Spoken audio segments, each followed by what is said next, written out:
Hey there, Fox fam, and welcome to the DAO News Breakdown. This video series will cover all the important stuff happening around ShapeShift. Today we're going to start with some stories related to the app, then we'll touch on Foxenomics, and we'll wrap up with general news and DAO partnerships. The leading story this episode related to the ShapeShift app is its integration with IPFS. What is the interplanetary file system, you might ask? Well, IPFS is a project seeking to solve the issues associated with centralized web hosting. What does it mean for the ShapeShift app? Well, greater resilience, greater censorship resistance, and of course, progress down the path of full decentralization. By taking advantage of the IPFS distributed node network, essentially the app will be harder to shut down as it is no longer subject to a single point of failure when it comes to web hosting. On a related note, by virtue of passing SCP-84, the ShapeShift DAO has decided to transfer ownership of the Fleek hosting account, which makes the integration with IPFS possible, from the Fox Foundation to the ShapeShift DAO. The foundation, who is currently the owner of the Fleek account, which now hosts our front end at app.shapeshift.com, would like to transfer ownership of that asset to the DAO. We chose Fleek mainly because they allow us to have a decentralized front end, and it was a major milestone for us to achieve that. But Fleek also is prioritizing a lot of Web3 first features, including the ability to pay with crypto and the ability for a Ethereum address to be the owner of the account. So this means that the DAO, using its multi-sig, can become the owner of the account and also pay the bill directly without having the foundation involved at all. The bill is currently only $40 a month, so it's a very cheap expense, but it does, I think, set a precedent for the foundation divesting itself of assets as soon as it becomes possible, and also signals to companies that are prioritizing these features that, hey, we want to use these features, and there's DAOs out there that have a real need for the ability for an address to own an account and to pay in crypto. Turning now to Foxenomics, we're going to take a look at some of the most important decisions being made by the DAO concerning the Fox token. First up is SCP-90, recently passed DAO governance, and the community has decided to fund the tokenomics workstream through the end of the calendar year. Workstream leader Kent has shared the top priority, of course, is to extend the DAO project runway as long as possible. Now, the team will be exploring a variety of DeFi strategies to accomplish that goal, as well as develop Yieldies, a new value accrual mechanism developed by the ShapeShift DAO. Smart contracts are currently under security audit. Keep an eye on the ShapeShift Twitter for the latest news, and of course, you can read up on it on the DAO forum. Now, the latest on the TMDC, or Treasury Management and Diversification Committee. This part of the ShapeShift DAO was spun up last November of 2021 to explore ways that the Fox token could be used to generate yield that in turn could help cover monthly contributor compensation obligations. The TMDC recently had their mandate renewed by the ShapeShift community and was provided with additional Fox to explore new opportunities for the DAO. Another important partnership related to tokenomics and treasury management is that with Hedgey Finance. The DAO recently passed SCP-81, a proposal that will allow DAO contributors to receive a portion of their monthly compensation in vested Fox tokens. The DAO is leveraging Hedgey Finance's NFT technology to make this possible. It enables them to issue these tokens wrapped inside an NFT sent to the contributor wallet, and they will unlock and become liquid at a predetermined date in the future.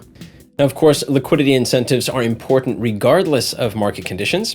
By passing SCP-83, the ShapeShift DAO has decided to extend its support for incentives on the Fox ETH pair on UniV2, as well as to deploy a new opportunity with Bancor. Now, if you wish to participate in the Fox ETH pair on Uniswap, you can do so directly within the ShapeShift app and earn right around 50% APY.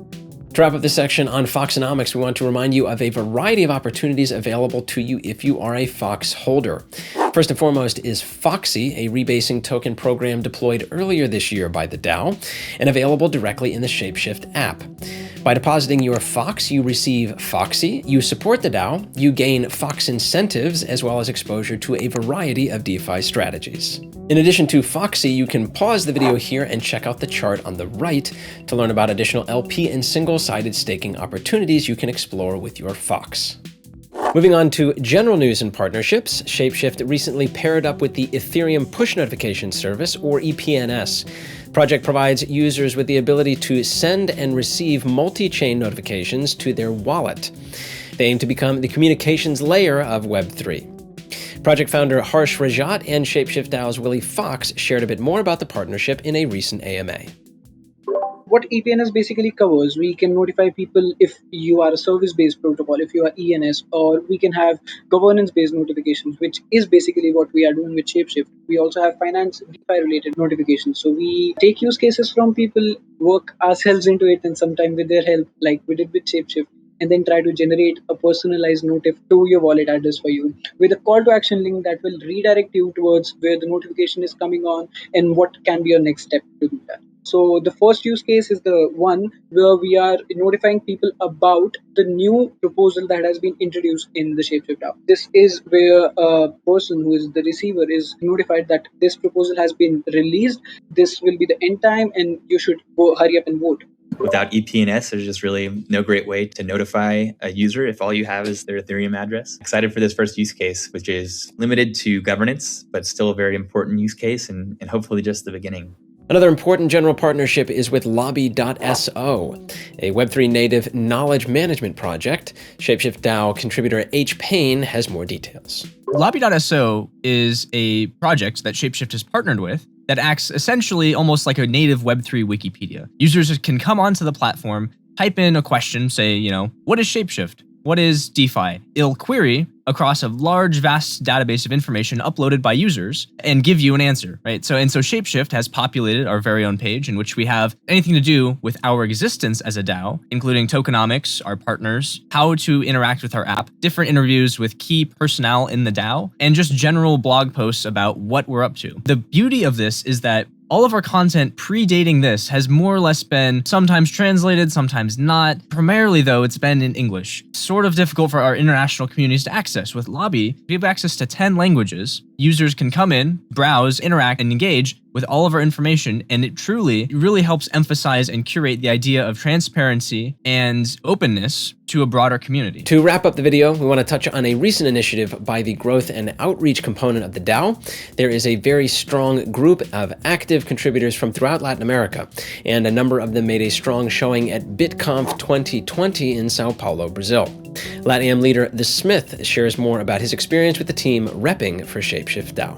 BitConf is a very traditional group in Brazil, so we are glad to be part of it. The forum report is very detailed, 100% sure that was a groundbreaking lecture. So during the 3 days, we established contact with several people and personalities from the Brazilian crypto scene. We made it and engaged new foxes. We researched it and studied. So all this to continue to maintain our solid base in Brazil and reaffirm and endorse ShapeShift DAO commitment to be an authority when it comes to decentralized finance. I also encourage you all, click on the forum links. They are gifts with the best highlights of the event about the side parties and main stages. By the way, thank you all for trusting our work in Brazil. We are very proud of what we are building here. The LatAm team has also established a great relationship with professional skateboarder Bob Burnquist, helping to share the good Fox news around Brazil and the wider skating community.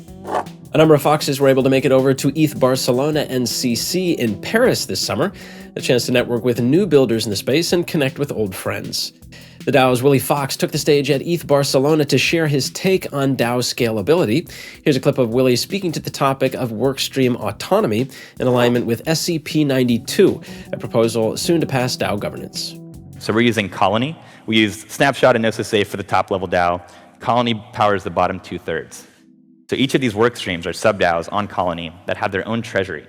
And this is so powerful because what it enables these work streams to do is move quickly and get shit done because they are autonomous and they have the ability to allocate their treasury however they see best fit to achieve those goals that they propose to the community.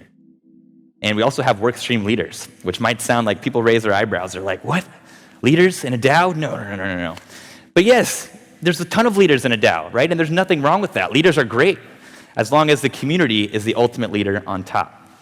So, and we actually have a proposal going through our process right now to kind of clarify the definition of workstream leaders. Like, for example, do they have the power to hire and fire contributors in their workstream? And if this proposal passes, it will be very clear that yes, they do have this power until the community revokes it. So as long as the workstreams are doing good, community's happy, it's much easier for the community to measure the success of a workstream than to vote on every decision that these workstreams are making. The workstreams have the best context, they're boots on the ground, and hopefully they're the subject matter experts. And it's great for these work streams to be able to move very quickly. And they should still, of course, communicate their progress and everything to the community, but they don't have to ask the community's permission for every single thing they can do. It's super empowering. And I think this is one of the reasons that we've been able to get so much shit done at ShapeShift DAO. And that'll do it for this episode of ShapeShift DAO News. If you like the video, make sure to like the video, subscribe, hit that bell notification, head over to our community Discord, and of course, check out app.shapeshift.com. And until next time, y'all stay bullish, and we'll see you in that next video.